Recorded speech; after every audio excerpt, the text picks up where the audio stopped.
약간 연봉 수준 차이가 많이 났다고 들었는데 한 얼마 정도 차이가 나는지. 외국인은 대기업에 들어갈 수 있어요? 정책 같은 거 참여할 수 있는 거예요? 그럼 면접할 때는요? 그것도 처음이 중요해요. 嗨，大家好，我是 Karen。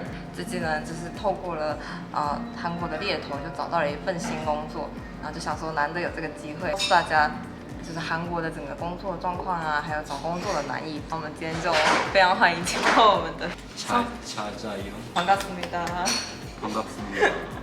한국은 그러니까 공채도 있잖아요, 수시도 있잖아요. 그럼 한 비율이 얼마 정도 되는지. 신입 사원은 거의 90% 이상이 공채예요. 특히 대기업 같은 경우에는 네. 뭐 LG 12월 달, 8월 달 네. 그때 공채 해가지고 신입 사원들을 대부분 많이 뽑고요. 경력직은 대부분 수시예요. 회사에서 직접 자기 회사의 홈페이지라든지 사람인이나 잡코리아 그런 서치 사이트 그런 네. 데다가 올려가지고 뽑는 경우도 있고 사람을 찾아주는 서치 폼에다가 이걸 요청을 해요. 요청해가지고 괜찮은 사람을 좀 뽑아다가 네. 이렇게 하는 경우. 일단은 상업 자체가 중소기업 위주로 되어 있는데 한국은 약간 대기업이 더 많잖아요, 대만보다.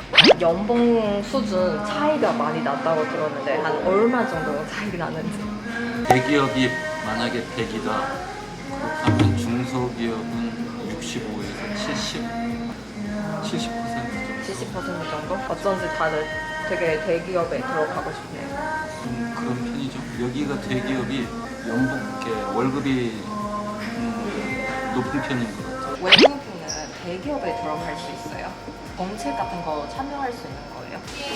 들어갈 수 있는데 네. 그 정보를 얻는 게 되게 힘들어요. 지원을 해야 되고 시험도 봐야 되고 그리고 건강검진이라든지 네. 그 다음에 면접도 봐야 되고 그 프로세스 외국인들이 다 이해하고 그걸 따라가는 게 어려울 수도 있어요. 어떤 학과 나오면 취업이 잘 돼요? 요즘은 IT 거의 한 60 to 65% is almost IT. 여기는 사모님이 그 조카 운영하는 카페예요. 다들 많이 오세요. 그럼 약간 코로나 때문에 네. 취업하기 어려워졌는 건가요? 코로나 때문에 취업하기 어려워졌다는 거는 2020년도에는 맞아요. 네. 2021년도 하반기부터는 괜찮아졌어요. 왜 그러냐면은 코로나 때문에 네. 어려워진 사업도 있지만 괜찮아진 사업도 많더라고요. 사람들이 이제 적응을 하게 되니까 다시 소비도 하게 되고 네네. 그렇게 돼서 안 뽑던 사람들을 갖다가 많이 뽑게 되니까 네. 올해도 아마 기회가 사람들한테 많이 오지 않을까라는 생각을 해요. 그 다음은 약간 헤드헌터 관련된 질문이에요. 사람인 이런 데에서 이력서를 파는데 그럼 그럴 때 뭐가 제일 중요하다고 생각하세요? 여러 군데의 잡 사이트가 있는데 네. 거기에 자기의 이력서 경력을 네. 자세하게 써주는 게 좋아요. 그 일 중에서 내가 찾고 있는 사람이 이런 사람이 있는데 그 사람 그것들이 노출이 안 돼가지고 못 찾는 경우가 많아요. 처음에 네. 유관영님을 찾을 때 내가 한 2주 동안 못 찾은 이유가 네. 유관영님을 내가 몇 번 보긴 봤는데 네. 이게 맞는지 안 맞는지를 모르겠더라고요. 이 이력서가 너무 간단하니까 이 사람한테 도움이 될까? 아니면은 안 되면은 떨어지면은 괜히 노력만 하고 이것이 안 되는 경우가 많으니까 나는 괜찮은 사람을 갖다가 추천을 해서 그 사람이 기회를 갖다가 기회로 만들어주고 싶지 기회를 실패로 만들어주고 싶지는 않거든요. 그 이력서 내용이 너무 이렇게 간단하게 들어가 있으면은 네. 이 사람을 내가 추천을 할까 말까를 되게 고민을 많이 해요. 제가 약간 최대한 모든 경력 그리고 자기소개 다 어리는 그렇지. 거 제일 좋은 거죠. 가장 좋죠. 어떤 회사는 그 헤드헌터 분한테 그 채용 이런 거 맡기나요? 채용을 이렇게 헤드헌터한테 맡기면 나중에 비용이 들어가니까 그래가지고 보통 작은 회사보다는 큰 회사들이 많이 맡기죠. 아 진짜요? 예. 왠지 약간 한국 친구한테 들었는데 보통 약간 정말 예를 들면 뭐안 좋은 일자리 약간 사람이 잘 안 뽑히는 데는만 맡긴다고. 그거는 잘못된 생각이고요. 그런 회사도 있어요. 아주 좋은 회사, 아까 삼성을 예로 들어서 네네.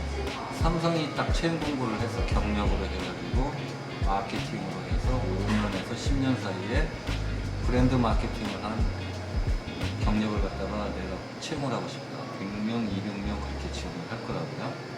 떨어질 만한 사람들이 지원을 많이 해요. 그 내부에서는, 회사에서는 그 이력서를 갖다 누가 지원을 했으면 그걸 다 이제 프린트를 해가지고 누가 다 체크를 해야 되는데 네. 그것도 일이거든. 맞아요. 이 사람이 좋은 사람인지 안 좋은 사람인지를 갖다가 몰라요, 잘. 그래서 대부분의 사람들이 좀 중요한 포지션의 사람들을 갖다가 뽑고자 할 때는 네. 헤드헌트를 많이 써요. 방금 말씀하신 거는 헤드헌트를 통해 뽑은 사람은 약간 따로 비용을 발생하니까 그래서 제가 알기로 약간 이 사람한테 더 꼼꼼하게 평가한다는 그런 말이 있어요. 맞아요. 아 그거는 맞아요? 네. 그리고 회사가 보통 헤드헌터를 통해서 이력서를 받을 때는 네. 되게 스트릭트하게. 같은 일자리인데 그냥 사이트를 통해 지원한 사람보다 헤드헌터를 통해 지원한 사람이 더 약간 신중하게 생각할 수 더 있고 퀄리파이된 사람을 뽑고 싶어 하죠. 아, 예를 들어서 어제 네. 한 회사가 어떤 포지션을 갖다가 뽑아달라고 요청을 해서 제가 그 사람이 이력서를 다 정리를 해서 네. 뽑았는데 약간 갈등을 했어요. 그 사람을 내가 추천을 하게 되면 이건 안 된다라고 이야기할 확률이 높아요. 네. 그 사람이 직접 지원을 하게 되면은 네. 아, 한번 면접까지는 볼 수도 있겠다라는 사람이 있긴 있었어요. 근데 그분한테 연락을 했어요. 이거 직접 지원하시는 게 더 좋을 수도 있겠다. 대신에 내가 이렇게 수정해준 이력서를 갖다가 본인이 쓰셔도 된다. 아 진짜요? 그렇게 했거든요. 거의 그거인데요. 봉사 활동 봉사 활동일 수도 있지만 해주셨네요. 나한테는 그게 네. 하나의 그냥 약간의 돈일 수도 있지만 그 사람한테는 그게 기회거든요. 아 그렇죠. 근데 나 같은 헤드헌터는 꽤 많지는 않아요.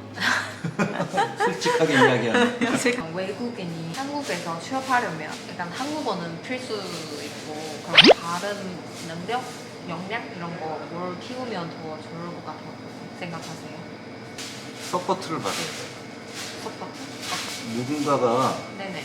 이 사람을 갖다가 제대로 이해하고 그 안에 어필을 이렇게 약간 익스포즈 시켜서 네. 이렇게 그 사람들한테 표현을 갖다가 이렇게 그 이해를 해줄 수 있는 사람한테 서포트를 받는 게 되게 중요하다고 생각을 해요.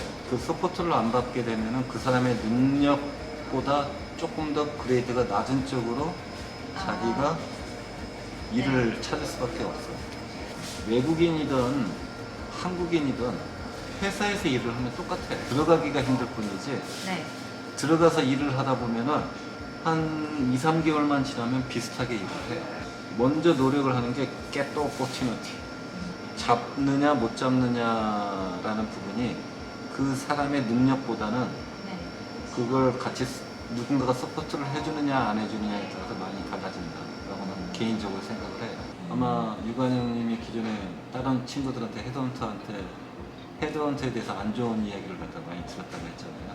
한국인이 그렇다고 생각하세요? 그 사람은 헤드헌터가 그냥 그런 헤드헌터를 만든 거예요.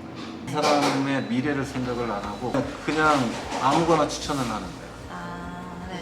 그러면 그때 제가 예를 들면 친구한테 오늘 약간 헤드헌터 분이랑 미팅을 하겠다. 친구들이 원래 약간 어떻게 미팅까지 약간 이렇게 해줄 거면 이런 말 좀 있었어요. 면접할 때는요? 면접할 때는 그것도 처음이 중요해요.